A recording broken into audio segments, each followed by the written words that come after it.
फिर में बात करेंगे रीट 2025 की एग्ज़ाम को पहली बार में कैसे क्वालिफाई करें।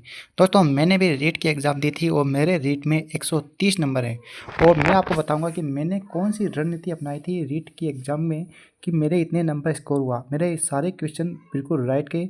तो मैं आपको वो पूरी स्ट्रेटजी बताने वाला हूँ कि जब आप एग्ज़ाम हॉल के अंदर हो तब आपको पेपर को कैसे अटेम्प्ट करना है, कैसे मैंने 130 स्कोर किया है रीट की एग्ज़ाम के अंदर।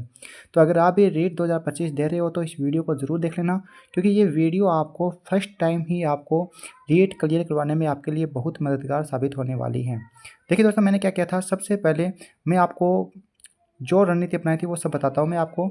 तो देखो दोस्तों, सबसे पहले क्या करना है, मैंने क्या किया था, जो ओएमआर थी उसको क्या किया, मैंने साइड में रख दिया था। ओएमआर जो पेपर दिया हमको, तो ओएमआर को मैंने भर के साइड में रख दिया। उसमें जो मेरी डिटेल्स होती है, रोल नंबर, नाम वगैरह, ये सब भर लिया मैंने।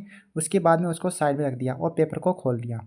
अब देखो, ओएमआर को साइड में क्यों रखना है, आपको ओएमआर को शुरुआत में नहीं भरना है। क्यों? क्योंकि अगर आप ओएमआर को शुरू से ही 7-7% देख रहे हो, साथ साथ में भर रहे हो, उससे आपको बहुत बड़ा नुकसान हो सकता है।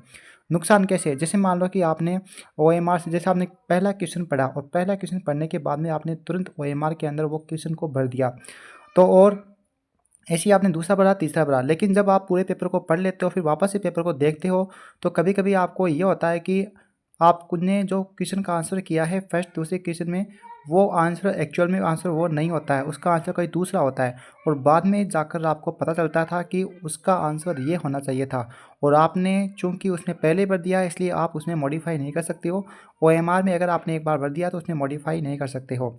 इसलिए आपको ओएमआर को एक बार साइड में रख देना है, पूरे पेपर को पहले सॉल्व करना है। अब पेपर को सॉल्व कैसे करना है, उसके लिए आप क्या करना है, फर्स्ट राउंड लेना है। फर्स्ट राउंड मतलब आपको पहले उन क्वेश्चन को अटेम्प्ट करना है जो डायरेक्ट अप्रोच के, जिसमें आपकी डायरेक्ट अप्रोच होती है। यानी पहले फर्स्ट राउंड में आपको सिर्फ वही क्वेश्चन करने हैं जिनके क्वेश्चन आपको देखते ही आ रहे हैं, यानी ज़्यादा आपको सोचना नहीं पड़ रहा है, बस आपका पढ़ा हुआ है, डायरेक्ट आपको उस क्वेश्चन का आंसर आ रहा है।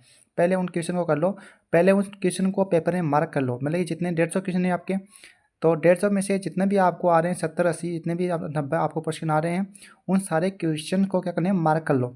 लगा लिया मार्क। उसके बाद में क्या करना है, उसके बाद में आपको लेना है सेकेंड राउंड।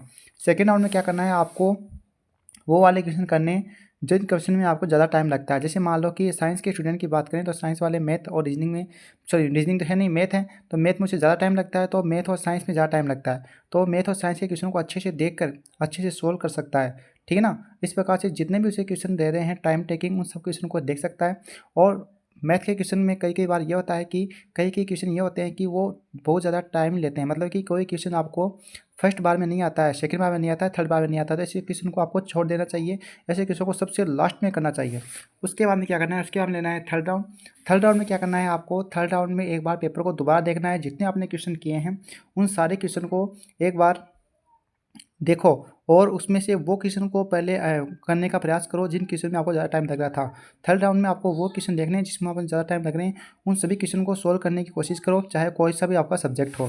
उसके बाद में लास्ट राउंड में आपको क्वेश्चन नंबर 1 से स्टार्ट करना है, और जितने भी पूरे 150 क्वेश्चन हैं सारे क्वेश्चन को 1 बाय 1 आपको चेक करना है कि कहीं आपका कोई क्वेश्चन छूट तो नहीं गया है, और कहीं कोई ऐसा क्वेश्चन तो नहीं है जिसका आपको आंसर आता है और आपने वो नहीं किया है।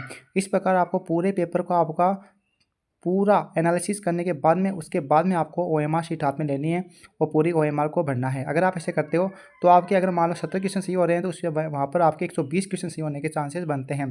किसी के 90 क्वेश्चन सही हो रहे हैं तो वहाँ पर उसके 130 क्वेश्चन बनने के चांसेस बनते हैं। और अक्सर क्या होता है, जल्दबाजी में गलती कर जाते हैं, और जल्दबाजी में गलती होने की वजह से वो हमारा पेपर है वो ख़राब चला जाता है।